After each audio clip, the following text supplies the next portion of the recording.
So, the universe just shattered for a moment. Uh, Over the offseason, we all knew the J.J. Watt was about to leave over his contract. There's like literally nothing else he can do over in Houston. He can use over his veteran deals to try to play over for a contender because he still has the ability to reach over the field, and he's still one of the greatest edge rushers still to this day. Uh, and he's coming over in a team that has the potential to be a prime playoff contender that are, really issuing out some tough, some tough ways. Their secondary is really good. You still have Patrick Peterson. Hassan Reddick is decent. Jordan Hicks and Bubba Baker has shown themselves, and Dre Kirkpatrick that pretty much had a good resurgence in when he was left off over as a free agent after I think he got released from the practice squad of the Minnesota Vikings, and heard that he got traded over. He got two major picks. He broke out like several pass deflections over certain games, and he really shows to be more comfortable over the scheme. Zach Allen, Devontae Thompson. I mean, some of these guys, they have, in my opinion, a weak front seven. They allow too many runs. It's a mix of a young defensive unit, with most of the veterans coming from still a good All-Pro in Patrick Peterson and Corey Peters, but it's a weak front line, and a veteran deal over an injury-riddled J.J. Watt over $30 million for 2 years. It can be a bit costly because it's not going to go around the cap that much, but over a 31-year-old that hasn't produced as much numbers as you suspected, man. I mean, we could go over just this last season. Yes, he haven't got an interception since 2014, and it didn't go to that. It went to the house. He has a better forced fumble ratio than how he did the previous year. He actually played a full season. He played all 16 games. His sack rating has improved, and Houston was doing decent on collecting over the sacks. His best games were against Indiana, some against Tennessee, some against teams that were above 500. He'll show out, even times when he was facing off against guys like teams like Detroit. That Adrian Peterson was having a freaking comeback player of the year type season. It really shows he can still be a primitive edge rusher.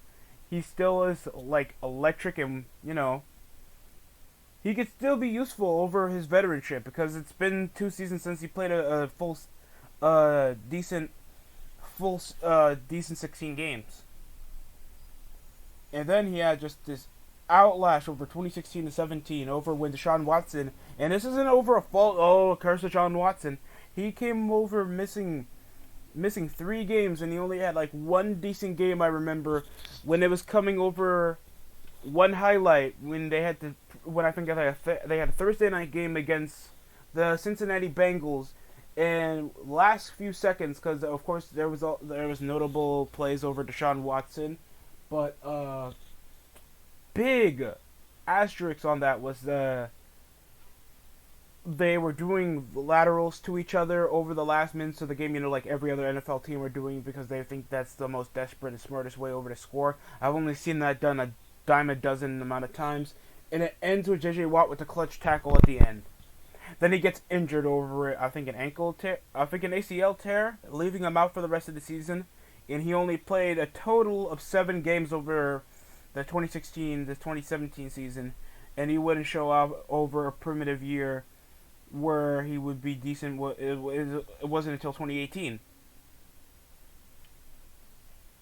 And it was an all-pro season. He had 7 forced fumbles.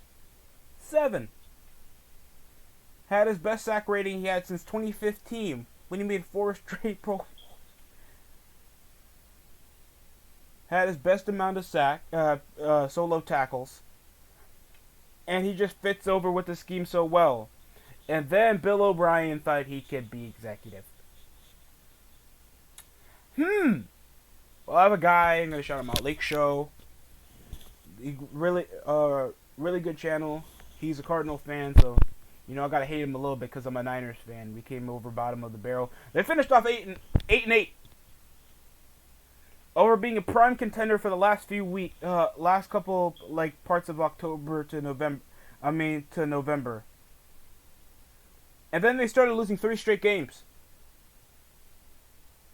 When Seattle was coming back up later over week 10, but I think they got snubbed by the Giants as well because they just couldn't play football. On a decent, disciplined team. They get smashed against the Saints, and then the Pats, and then they get smashed against the Rams. And the Rams were actually playing really decent. I don't know how they lost to the Patriots. Then they came off a 2-game win streak when the games really mattered against the 49ers in an upset loss, and we were coming over a tough losing streak. And the Rams again. And that's rough. Over a run when they came off a bye, and you know what record they had? A 5-2 record before week 8 during their bye week. Sure, some of them were really crappy teams, like the Cowboys, Jets, Washington football team, and of course the 49ers were just injury-riddled to hell, and that was coming over a close win. We wouldn't look like a decent football team. But, oh, God, it was just, and it was also over the offensive front and just the Cards couldn't get it much on defense. It just showed. So I think this is supposed to help because, of course, they're kind of weak over the third down deficit. I think they're at 32%. That's not good, especially if you want to provide a loss of yardage off the running play. And that's going to be primarily utilized even to these days, especially around teams like the Rams and Niners. And sometimes the Seahawks, because of Russell Wilson, that they will utilize the rushing plays a lot more creatively, especially on West Coast offenses that are a lot more freelanced. I'm excited because the only reason I'm excited is, well, J.J. Watt plays for a new football team. I guess that's the most hype factor I get out of it. But a multi-year deal over an age that he could be getting over a veteran contract, and he's only had a full season, but he didn't play well since 2018. It's just a bit of a dicey decision, especially with the injury history that J.J. Watt has. I think that's primarily what the reason why people are a bit second guessing the extensive contract, especially for a 31-year-old. But it's practically their decision. I feel like the Cardinals could have been a bit more smart with their decision over signing him, and you technically don't need. I think you'll get a decent free agent over the outline of the season. You didn't need to extend over and risk your cap over for merely out of his prime edge rusher. Could have got somebody else to extend that front seven, because your secondary is looking potentially good. It's just that front line that's struggling over to get the sacks and always allowing those close games with the Cardinals that they didn't have to deal with second half of the season. I'm a bit dicey on this thought process by the Cardinals. Possibly they thought, if we got a big name, that would get more players that we can bring up and extend our front line, because they're obviously thinking over this offseason to extensify that defensive tackle set. Because I remember when they were getting C.J. Mosley and a whole lot of veterans over from the Baltimore Ravens, like former Super Bowl front seven, and they came off with their most lackluster sack ratings for the season. And I think they still ended up bottom of the barrel, but they still picked up competitive games. But I hope they clean their act together, because if you come over a 5-2 start, and then you win, and then you end off losing your last 5-7 games, it's not a good look, especially if you guys were potentially prime contenders. But that's practically it. I don't have that much over to add. Practically, when we have the immense amount of free agency in full force that I get to discuss over the season. And this will be over on the DST show. I don't think I'm gonna put this over on the DST network. But yeah, that's practically it. I mean, this is one of the biggest signings currently in Arizona.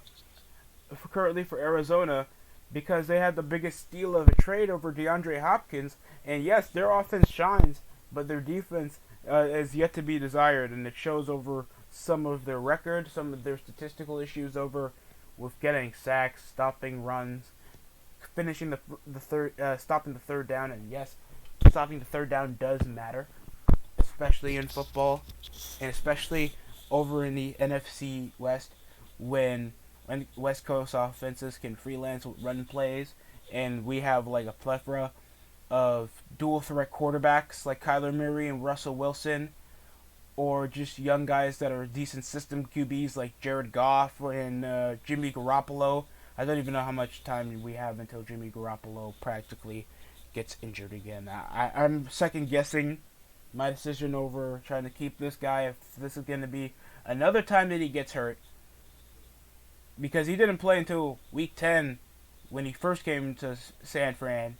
After a pretty good season where when we were about to win a Super Bowl, and then he gets injured the second season when we're supposed to repeat being defending NFC champions. This is like a pattern that I don't want to see, that we come from prime championship contenders and we end up back in mediocrity. But that's besides the case. I'll go like that later when the off season comes. Other than that, that's it from the video. Thanks for watching. Like, comment, subscribe. That's it from me.